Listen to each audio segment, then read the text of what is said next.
इंदौर के रामबाग मुक्तिधाम में अब उन्नत शवदाह की सुविधा भी शुरू हो चुकी है। इसे स्वर्गारोहण नाम दिया गया है। शुक्रवार को उन्नत शवदाह गृह का लोकार्पण किया गया। शहर के मराठी सोशल ग्रुप ट्रस्ट द्वारा इस उन्नत शवदाह गृह का निर्माण किया गया है। इस तरह की नवाचार इकाई मध्य प्रदेश में पहली है। मराठी सोशल ग्रुप ट्रस्ट से जुड़े पदाधिकारियों ने सुबह 10 बजे इस आधुनिक सुविधा का लोकार्पण करते हुए इसे आमजन को समर्पित किया। ट्रस्ट से जुड़े सदस्यों का कहना था कि आमतौर पर शव का अंतिम संस्कार करने के लिए 300 किलो लकड़ी की जरूरत होती है, लेकिन इस उन्नत शवदाह गृह के जरिए अब 80 से 100 किलो लकड़ी से ही अंतिम संस्कार हो सकेगा और इससे पर्यावरण को बिल्कुल भी नुकसान नहीं होगा। साथ ही वन संपदा और पर्यावरण को बचाने में भी मदद मिल सकेगी। रामबाग मुक्तिधाम में एक नई शवदाह इकाई का आज लोकार्पण हो रहा है।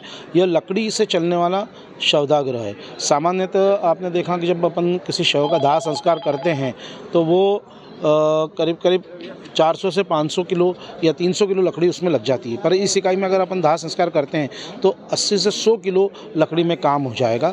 यह मराठी सोशल ग्रुप ट्रस्ट जत्रा ने इस रामबाग मुक्तिधाम को ये इकाई डोनेट की है और इसका सबसे बड़ा फ़ायदा ये है तो लकड़ी कम लगेगी तो निश्चित ही पैसे कम लगेंगे, साथ ही राख कम होगी तो नदियों में जो राख प्रवाहित होती है वो कम होगी, तो पर्यावरण की दृष्टि से धुआं कम होगा, लकड़ी कम लगेगी, तो पर्यावरण की दृष्टि से और इकोनॉमिक दृष्टि से दोनों दृष्टि से शवदाह इकाई बहुत फ़ायदे की है। इसकी 5.5 लाख रुपए लगभग कॉस्ट है एक इकाई की, जो मराठी सोशल ग्रुप ने दी है। जैसे अपन लकड़ी जमाते हैं इसी इकाई में लकड़ी जमेगी, बस जो लकड़ी है वो कम लगेगी, मात्रा कम लगेगी, और जो हिंदू पद्धति से जो जितनी विधि होती है वो सारी विधि इस इकाई में आप कर सकते हैं। हाँ, जो रक्षा निकलेगी, जो राख निकलेगी वो नीचे की ट्रे में एकत्रित होगी, उस नीचे वाली ट्रे में एकत्रित होगी और वो 2-2.5 घंटे बाद परिजन चाहें तो ले जा सकते हैं। नमस्कार। जब मुझे पता चला कि यहाँ पे जो अंतिम संस्कार के लिए एक कम लकड़ी इस्तेमाल करके और ये यूनिट बनाई गई है जिसका नाम स्वर्गारोहण शमशान इकाई है, तो मुझे बहुत खुशी हुई। और कि चूँकि मैं और मेरी वाइफ बेटा सब हम पर्यावरण के लिए काम करते, पेड़ पौधों को बचाने के लिए, तो ये एक बहुत खुशी की बात है कि हम 1/3 लकड़ियों में एक अंतिम संस्कार कर पा रहे हैं। और सबसे बड़ी बात जब पता चला कि इसमें जो हिंदू विधि विधान में अपने को घी लगाना, मुखाग्नि देना और ये कपाल क्रिया, ये सब चीज़ें इसमें करी जा सकती है। और सबसे बड़ी बात क्या है, इसकी जो कॉस्ट है वो बहुत ही इफ़ेक्टिव है। मात्र 5.5 लाख रुपए में बताया गया कि इंदौर के अंदर इंस्टॉल हुई है, जबकि अगर इलेक्ट्रिक और हम दूसरे गैस आधारित देखें तो उनके खर्चे बहुत हैं।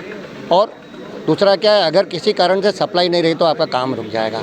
इसमें परंपरागत जो विधि विधान के साथ और मात्र 80 किलो लकड़ी में और कम समय में अगर अंतिम संस्कार होता है तो इससे बड़ी खुशी की और कोई बात नहीं हो सकती। गुजरात के अर्जुन भाई की स्मृति में बनाए गए इस उन्नत शवदाह गृह को लेकर अर्सिल भाई पगदार का कहना है कि उन्होंने पर्यावरण बचाने की मुहिम के तहत गुजरात में अब तक 26 उन्नत शवदाह गृह का निर्माण कराया है। साथ ही लोगों को इस उन्नत शवदाह गृह में ही अंतिम संस्कार करने के लिए प्रेरित कर रहे हैं। अब उन्होंने गुजरात के बाद मध्य प्रदेश से इसकी शुरुआत की है ताकि ज्यादा से ज्यादा लोगों को इस मुहिम से जोड़ा जा सके और पर्यावरण को बचाने में मदद भी मिल सके। ये स्वर्गारोहण शमशान इकाई मेरे फादर नेशनल अवार्ड विनर है अर्जुन भाई पागडार। हम केसोद के रहवासी है और जूनागढ़ डिस्ट्रिक्ट गुजरात हमारा जगह है, हम वहाँ से आते हैं। तो हमने गुजरात में ये 28 भट्टियाँ लगा चुके हैं, ये इकाई लगा चुके हैं और मध्य प्रदेश इंदौर में रामबाग मुक्तिधाम में हम पहली ये यहाँ पे स्थापित अभी किया है। ये जो भट्टी की विशेषता है उसके बारे में अगर मैं बताऊँ तो 80 से 100 किलो के अंदर इसका अंतिम संस्कार, मानव मृतदेह का अंतिम संस्कार आराम से हो जाएगा और 1 से 1.5 घंटे के अंदर पूरी क्रिया धार्मिक रीति रिवाज के मुताबिक हो जाएगी। जैसे डीजल और इलेक्ट्रिक और गैस भट्टी में वो कुछ नहीं हो पाता है, कपाल क्रिया नहीं हो पाती, मुखाग्नि नहीं होती वगैरह जो भी क्रिया वो नहीं कर पाते।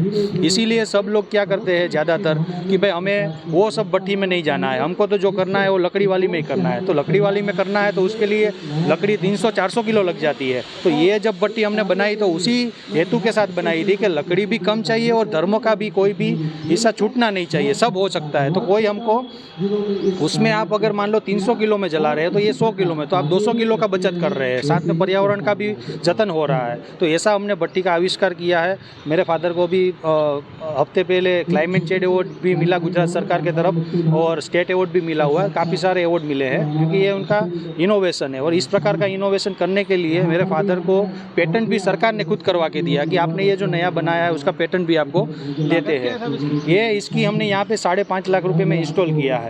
और पूरा जो अंदर मटेरियल आएगा सर वो एसएस का आएगा, सिरामिक फाइबर बोर्ड यूज़ करते हैं और सेरा वूल आता है और जो फायर ब्रिक्स है वो 1200 टेम्परेचर तक उसको कुछ नहीं होने वाला है। तो ऐसा हेवी मटेरियल यूज़ करके हमने बनाया है। और कॉस्टिंग डाउन करने के लिए हमने बाहरी जो हिस्सा है उसको एमएस का बनाया है, तो कॉस्टिंग भी डाउन हो जाएगी और सब लोग अपने अपने शमशान में लगा सकते हैं। उम्मीद है कि पर्यावरण को बचाने की दृष्टि से ये मुहिम काफी सार्थक सिद्ध होगी और जल्द ही कई लोग इस तकनीक का न सिर्फ इस्तेमाल करेंगे बल्कि अन्य लोगों को भी प्रेरित करेंगे।